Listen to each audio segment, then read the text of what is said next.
The night my brother decided to turn me into a punchline was Thanksgiving, and of course it was Thanksgiving, because holidays have a way of dragging old family stories back out like they're decorations you can't pack away. My name is Marina. I'm 28.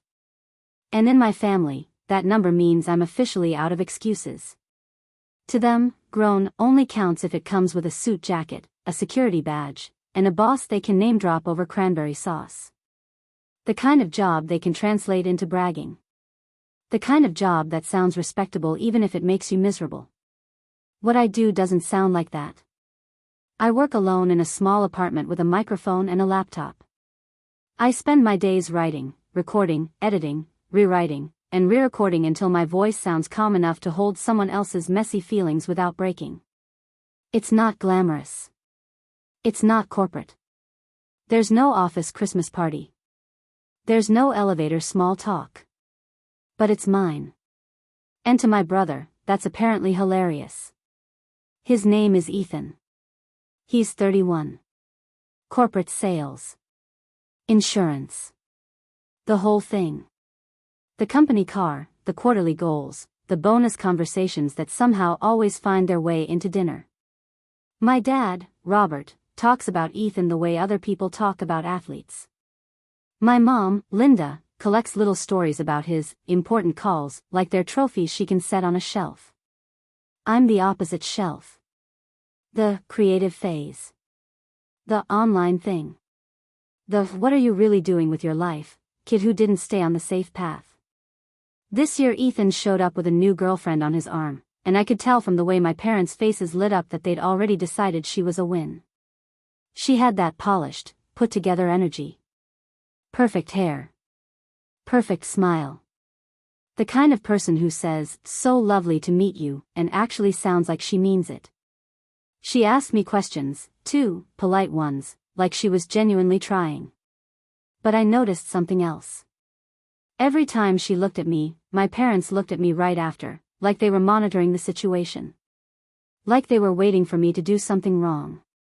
Like I was a show they hoped wouldn't start. Dinner went the way it always goes.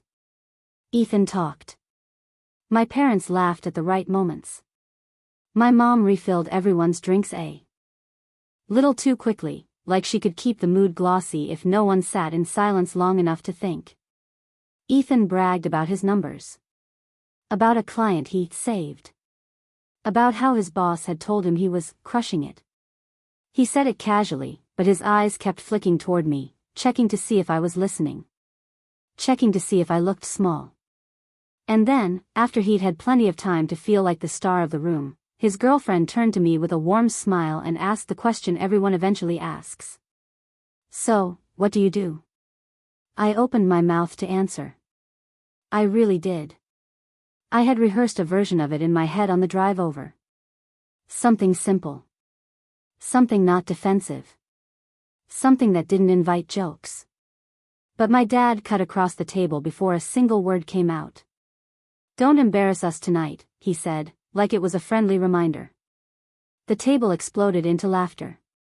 My mom laughed too quickly, too loudly, like she was trying to make it feel light. My aunt laughed with that uncomfortable, "I don't know what else to do" laugh. Even Ethan's girlfriend did a little polite chuckle at first, because she thought it was normal family teasing. Ethan leaned back in his chair, smug, and added, "Maybe lie this time so you don't sound so pathetic." That one landed differently. It wasn't playful. It was a blade wrapped in a joke. My face went hot. Not the cute kind of blush. The kind where your skin feels too tight and your ears ring. I could feel everyone watching me the way people watch someone on the edge of crying, waiting to see which direction it goes. And I did what I always do. I smiled. I lifted my glass, took a slow sip like I didn't care, like the words didn't punch holes in something tender inside me. Because if you grew up in a family like mine, you learn early that reacting is the real crime. Not what they said. Not what they did. Your reaction. Your sensitivity. Your inability to take a joke. So I swallowed it. Like I've swallowed so many things.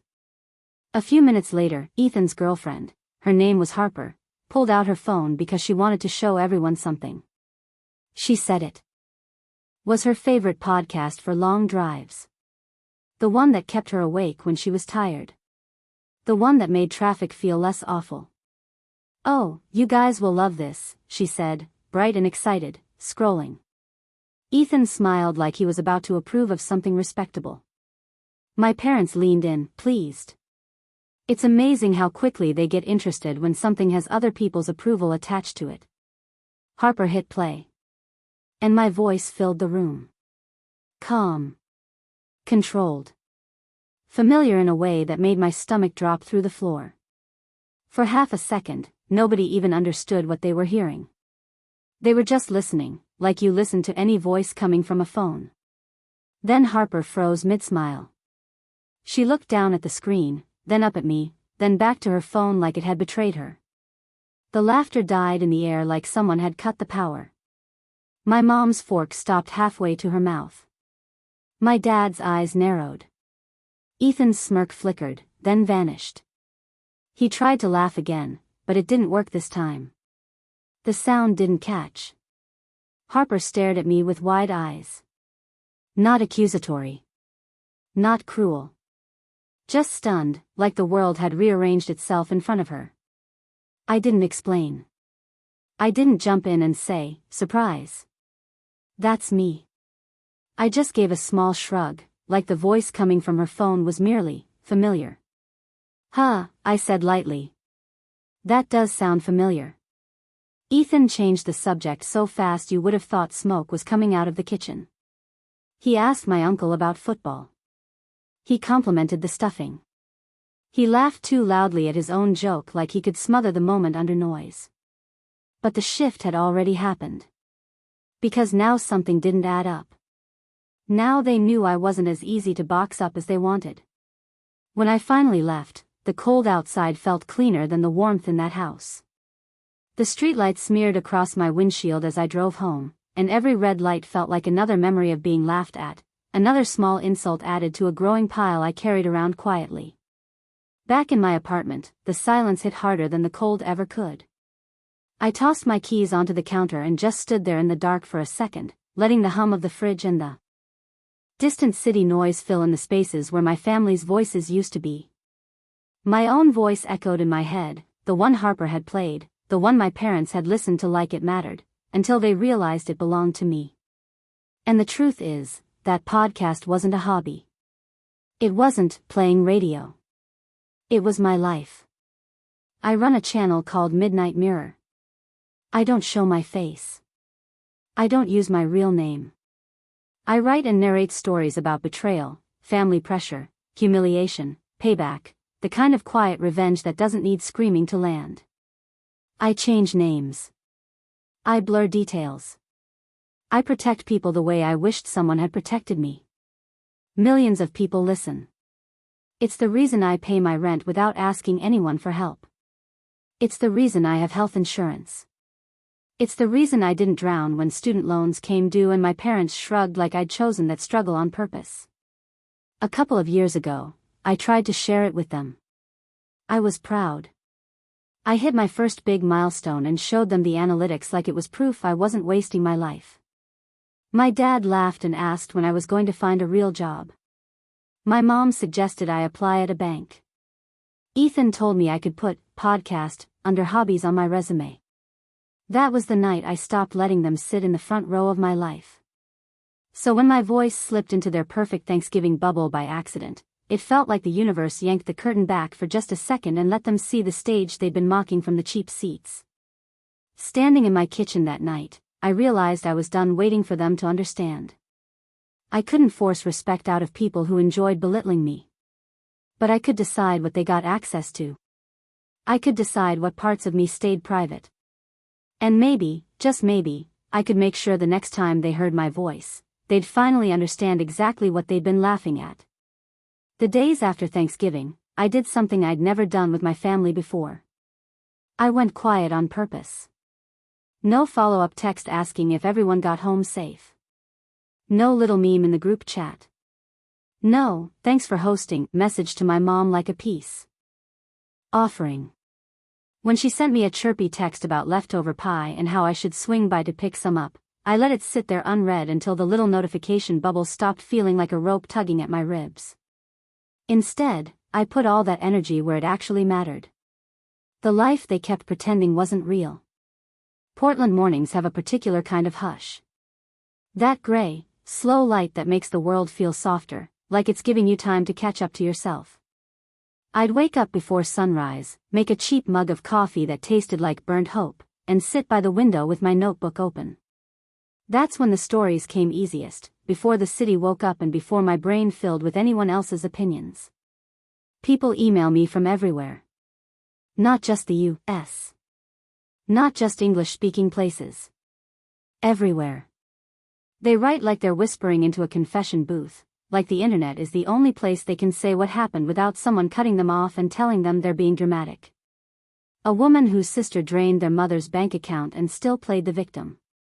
A guy whose parents didn't acknowledge his wife for a decade and then acted shocked when he stopped visiting. A kid whose uncle mocked his drawings until one ended up on a gallery wall.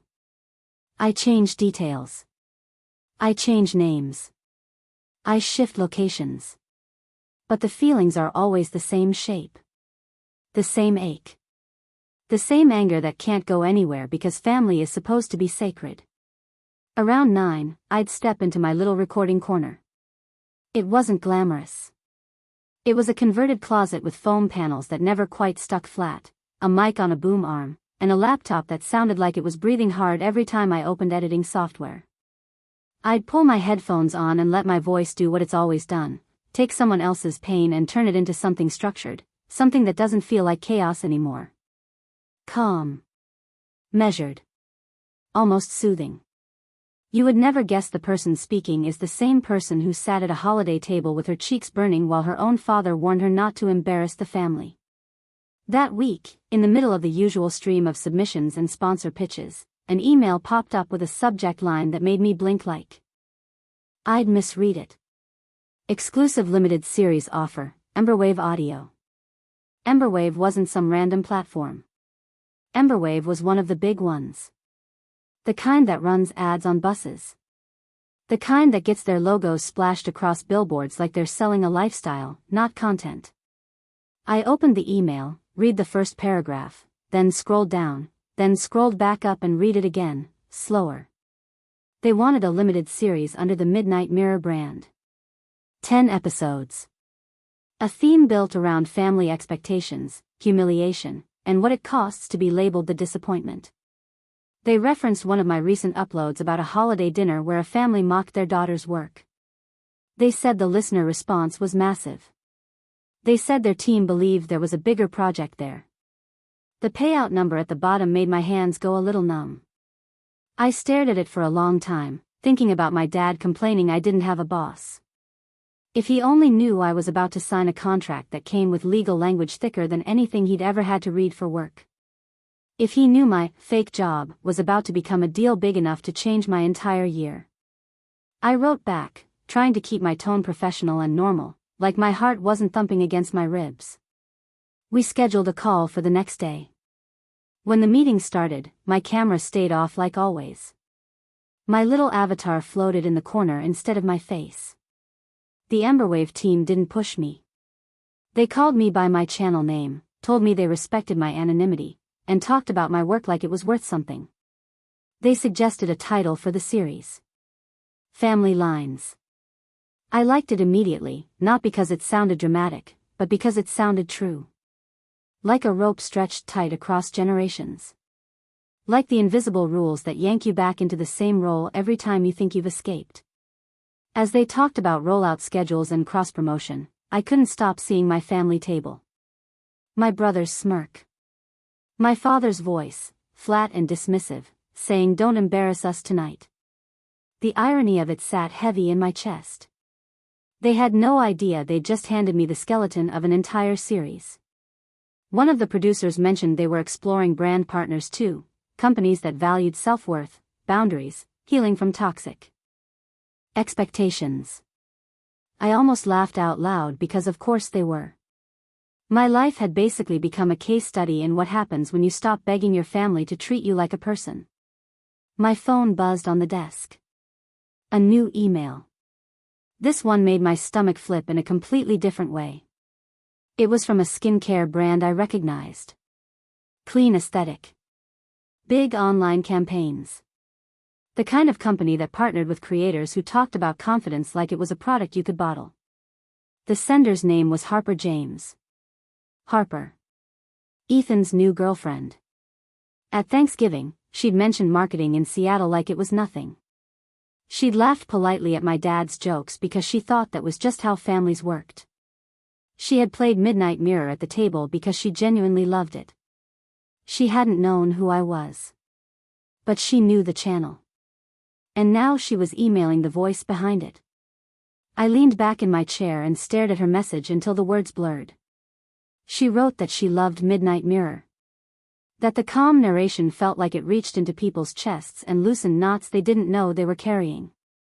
She said her team wanted to discuss a New Year collaboration, something themed around self-respect and refusing to let other people define your worth. My brother had mocked my job 10 minutes before she played my voice. My father had warned me not to embarrass them. And now the girlfriend he was showing off like a trophy was asking to hire me. I replied like a professional. Simple, neutral, clean. Yes, I'd be happy to talk. Here are my available times. Looking forward to connecting. No hint that I'd seen her pass the mashed potatoes. No hint that I'd watched her freeze at the table when my voice filled the room. No hint that I'd noticed her eyes flick to me like she was trying to solve a puzzle. The farther I moved into the world that actually valued what I did, the smaller my parents' living room started to feel in my memory. Like a set built to trap me in one role. Over the next 2 weeks, my family's silence was almost funny. They must have felt the distance, but none of them asked why. My mom sent a couple of chirpy messages about Christmas plans. My dad sent a photo of a new grill he'd bought, like that was an invitation back into their normal. Ethan dropped a "you coming" text that wasn't really a question so much as an expectation. I answered with short, polite replies. Work is busy. Not sure yet. We'll see. My dad called once. I let it go to voicemail. His message was the same bland script he always used when he wanted to smooth something over without admitting he'd done anything wrong. He said I shouldn't take jokes so seriously. He said family is all you have. He said he missed me. I deleted it and went back to editing a story about a girl who stopped going home for holidays because every visit came with a new reminder that she'd never be the favorite. Sometimes the universe doesn't just have a dark sense of humor. Sometimes it has timing so sharp it feels personal. Because while my parents were planning another perfect family gathering, I was recording the first episode of Family Lines. And the opening scene was a brother mocking his sister's job across a holiday table, with a father warning her not to embarrass them. I changed enough details to protect myself. Different city. Different job specifics. Different phrasing. But the bones were real. It didn't feel petty. It felt like telling the truth in a calm voice and letting it land where it landed. When Emberwave uploaded the first episode, the response hit like a wave. Comments poured in from people who said they'd lived that scene in their own homes. People who said they'd been laughed at for starting a business, for making art, for choosing anything outside the narrow lane their family approved. People who said the calm narration made it worse, in a good way, because it forced them to sit with it instead of brushing it off.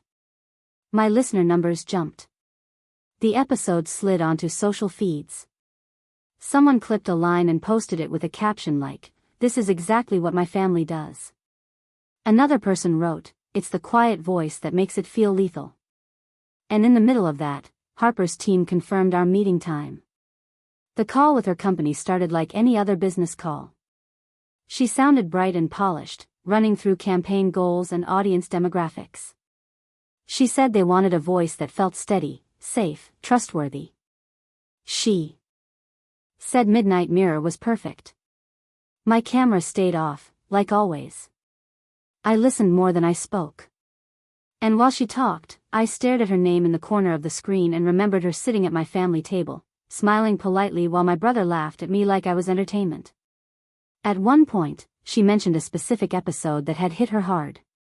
The holiday one. She quoted the line about the father warning his daughter not to embarrass the family and the brother suggesting she lie. She said, quietly, like she was admitting something personal, that one sounded so real it made my stomach hurt. For a second, I almost laughed. Not because it was funny. Because it was surreal. Instead, I kept my voice even and said something vague about drawing from a mix of submissions and lived experience, and how holidays bring out complicated family dynamics. She agreed too quickly, like the words had unlocked something she'd been holding. Then she added, almost as a joke, my boyfriend's family can be intense. So, yeah. I relate. She didn't say Ethan's name, but I heard him in the tired sigh behind her laugh. And suddenly I understood something I hadn't expected to understand. Harper wasn't just a pretty polished girlfriend. She was someone who recognized the shape of this pain. When the call ended, the contract came through. 3 scripts. 3 narrations. A payout that was, without exaggeration, more money than my parents had ever made in a year when we were kids. Emberwave would cross-promote the series and the campaign. My voice would be wrapped around a New Year message about boundaries and self-worth, delivered to an audience big enough to move numbers. I signed the agreement with a real pen even though digital would have been fine, just because I wanted to feel it in my hand. I wanted the physical proof that this was real. As December rolled on, I barely looked up from my laptop. I recorded late into the night. My voice stopped feeling like something my family could ridicule and started feeling like what it really was, an instrument. A tool. A way of building something solid out of stories. My phone buzzed again one evening. A message from my mom asking if I was coming for Christmas Eve. She mentioned Ethan and Harper would be there like it was supposed to make the invite more exciting. My first instinct was to say no. To stay in my quiet apartment, eat takeout, and let other people post their curated family photos while I kept my peace. But another part of me, the part that was done shrinking, wanted to walk back into that house with the full weight of my real life behind me. Not to rub it in. Not to start a fight. Just to stop participating in their version of me. So I typed back, simple and calm. Yeah. I'll come for dinner. And as soon as I hit send, I felt that familiar tightening in my chest, not fear exactly, but anticipation. Because I knew something they didn't. At Thanksgiving, my voice had slipped into their room by accident. At Christmas, it wouldn't be an accident. The night of the Christmas gathering arrived quietly, like nothing important was about to happen. Same house. Same lights wrapped around the porch posts. Same wreath on the front door that my mom insists on reusing every year because it's tradition. When I stepped inside, the smell hit me all at once: ham, cinnamon, pine cleaner, and something artificial that always reminded me of trying too hard. Ethan was already there, standing in the living room with a drink in his hand like he owned the space. Pressed shirt. Confident posture. The same performance he always slipped into when our parents were watching. Harper stood next to him, but she looked different this time. Quieter. More guarded. Like she was already bracing for something. My mom rushed over with that overly bright smile she uses when she wants to pretend nothing uncomfortable has ever happened. My dad clapped a hand on my shoulder like he deserved credit just for acknowledging me. They asked about traffic. About the weather. About Portland, like it was a place I visited instead of a life I built. No one mentioned Thanksgiving. No one mentioned the moment my voice had filled the room and cracked something open. We all pretended it hadn't happened, which was exactly how my family liked things. If you don't talk about it, it doesn't count. At the table, Ethan slid right back into his favorite role. He talked about work, about his numbers, about a possible promotion next year. My parents leaned in, nodding, soaking it up like sunlight. I pushed food around my plate and listened, the way I always had. Then Ethan glanced at me with that familiar smirk and asked, "So, how's your little online thing going?" My dad chuckled. "Still playing radio up in Portland?" I felt that old reflex kick in, the one that told me to keep it light, to deflect, to make myself smaller so everyone else could stay comfortable. I was about to answer when Harper set her fork down. Very gently. The sound wasn't loud, but it cut through the room in a way that made even the TV in the background feel quieter. Actually, she said, looking straight at me, I've been meaning to thank you. My mom frowned, confused. My dad blinked. Ethan turned toward her, clearly not liking the shift. Harper continued, calm but steady. Your voice has basically saved my department this month. Silence. What? My dad asked. Harper reached into her bag, pulled out a remote, and aimed it at the TV. Earlier, some generic Christmas movie had been playing in the background, something forgettable meant to feel festive. She switched the input, opened a streaming app, and scrolled with purpose. Then she stopped. Right there on the screen was the Emberwave homepage. Front banner. Big, bold. Family lines. Midnight Mirror. A tagline about breaking free from toxic expectations. She hit play. My voice filled the room again, but this time there was no confusion, no pretending, it just sounded familiar. It was unmistakable. Calm. Controlled. Saying the opening lines of the series I'd poured myself into for weeks. My mom's fork froze halfway to her mouth. My dad stared at the TV like it had personally offended him. Ethan went pale. Then red. Then pale again. Harper muted it after a few seconds and turned back to them. My company has been running a major New Year campaign using Chloe's narration, she said. Her channel is one of the biggest on Emberwave right now. Our engagement numbers are already beating last year because of her work. My mom opened her mouth, then closed it again. You mean, that little show she does? My dad finally managed. Harper shook her head. It's not a little show. It's a business. She looked at Ethan then, and something in her expression hardened. Did you know your sister reaches millions of people every week? Did you know the episode she released about a family mocking their daughter at Thanksgiving went viral? Ethan stammered, laughed weakly, said something about internet stuff not being real work. He sounded like someone grasping for a story he hadn't prepared. I let him talk for a moment. Then I spoke. My channel paid for my taxes this year, I said evenly. It paid for my health insurance. It paid for the student loans you all told me were my problem alone. It's paying me more for one series than you made in your first 5 years at that company, Ethan. The room went completely still. I didn't raise my voice. I didn't need to. The truth didn't require volume. My mom whispered, "Why didn't you tell us?" I looked at her and really saw her then, not just as my mom, but as someone who had chosen comfort over curiosity for a long time. Because the last time I tried, you laughed, I said. You told me to get a real job.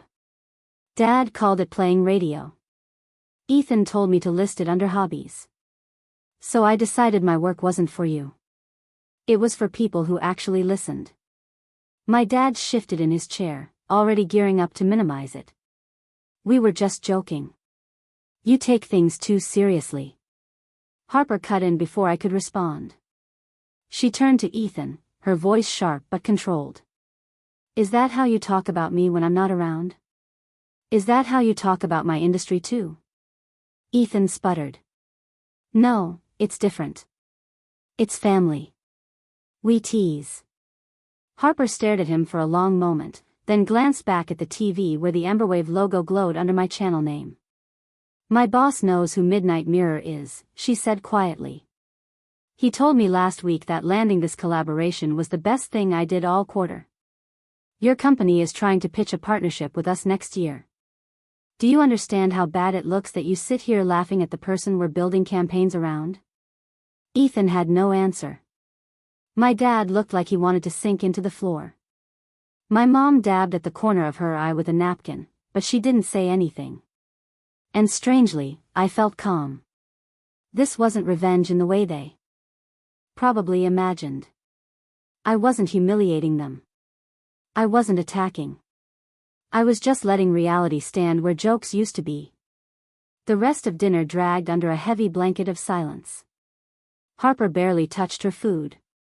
Ethan tried small talk that went nowhere.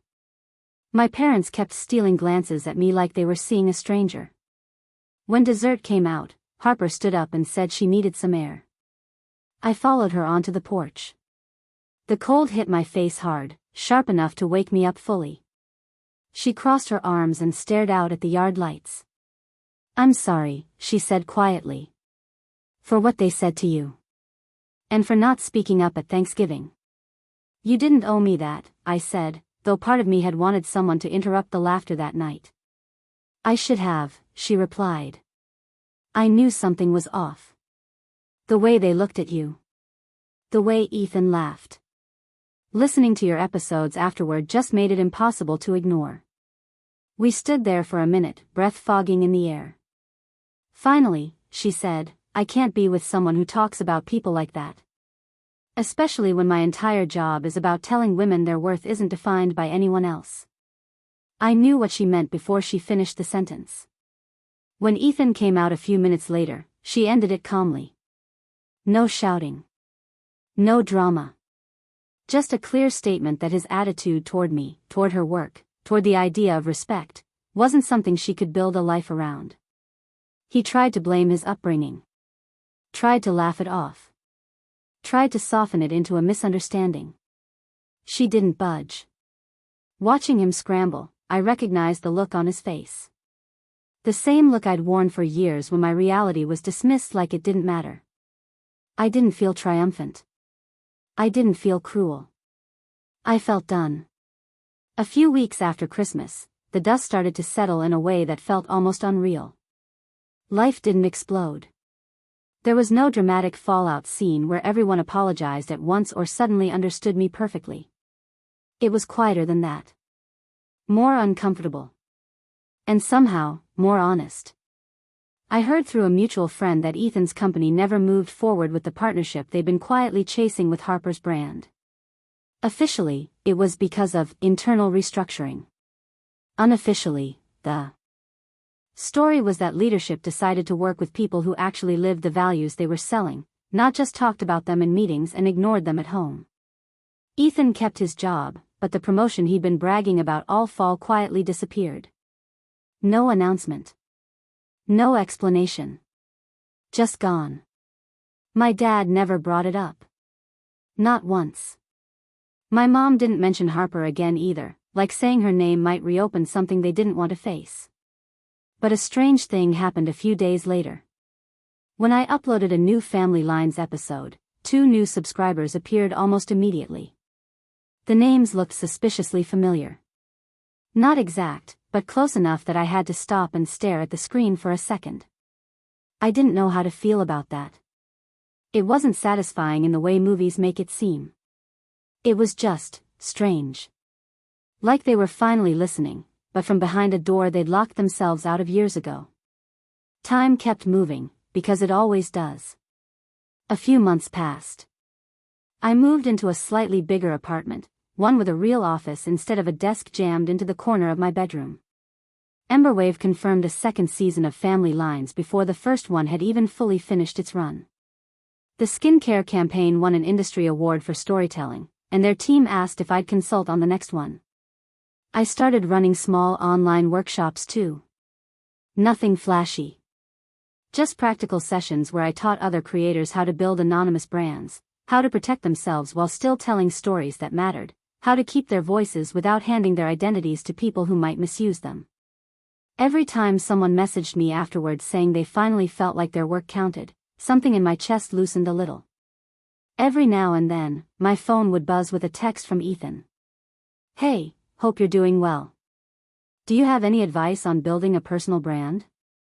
Think you could introduce me to someone at Emberwave?" I always replied politely. I wasn't cruel. I wasn't dismissive. I told him there were plenty of free resources online. I suggested he start by listening more and speaking less. I never offered introductions. I never put my name on the line for someone who had only ever used it as a punchline. My parents took longer, but eventually they sent a long email. My mom wrote most of it. She said they'd listened to family lines. She admitted some of the episodes were hard to hear because they recognized themselves in the parents who brushed off their children's pain as oversensitivity or drama. She apologized for calling my work a phase, for acting like love meant pushing me into a mold instead of supporting the person I actually was. My dad added a short paragraph at the end. He didn't say, sorry, not directly. But he admitted he'd been wrong about what counts as a real job. He said he was proud that I'd built something that could support me. I read the email twice. It didn't erase the years of being laughed at. It didn't undo the Thanksgiving where he told me not to embarrass them. But it was something. And sometimes, something is enough to start from. I replied honestly. I said I appreciated the apology. I told them I was open to staying in touch, but my life was no longer a project for them to evaluate. I'd visit when I felt ready, not out of obligation. I'd share what I wanted to share, not what they demanded. They said they understood. Maybe they did. Maybe they didn't. What mattered was that I finally did. The strangest part of all of this wasn't what happened to Ethan or how my parents reacted. It was how many people recognized themselves in the shape of my story without ever knowing it was mine. Under every Family Lines episode, thousands of comments stacked up. People wrote about being mocked for majoring in art, for starting small businesses, for choosing paths their families couldn't brag about at dinner. They said things like, hearing this made me feel less crazy. It wasn't just me. I thought I was too sensitive until I heard this. That was the point. My revenge was never really about watching my brother lose a girlfriend or a promotion. Those things happened because of choices he made long before I said anything. What I wanted, more than anything, was to stop living as the ashamed version of myself they'd written. I wanted my work to be real, not because they finally approved of it, but because I did. If you've ever had someone laugh at your dreams across a table full of food, if you've ever been told to lie about who you are so you don't embarrass the people who are supposed to love you, you already know how heavy that moment feels. How small it can make you want to be. Here's what I learned. You don't have to convince them. You don't have to drag them into understanding. You build the life that makes sense to you. You surround yourself with people who see you clearly. And you set boundaries with the ones who refuse. Sometimes life lines things up so the people who mocked you are forced to see exactly what they were laughing at. Their faces might go pale. They might lose things they thought were guaranteed. That's not your job to manage. Your job is to keep telling your story, in whatever form it takes. The last thing that surprised me wasn't my family's reaction or my brother's quiet backtracking. It was how normal everything felt once I stopped trying to prove myself. Life didn't suddenly turn into some perfect montage.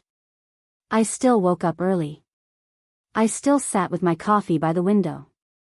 I still edited audio until my eyes hurt and my shoulders locked up from leaning forward too long. The difference was internal.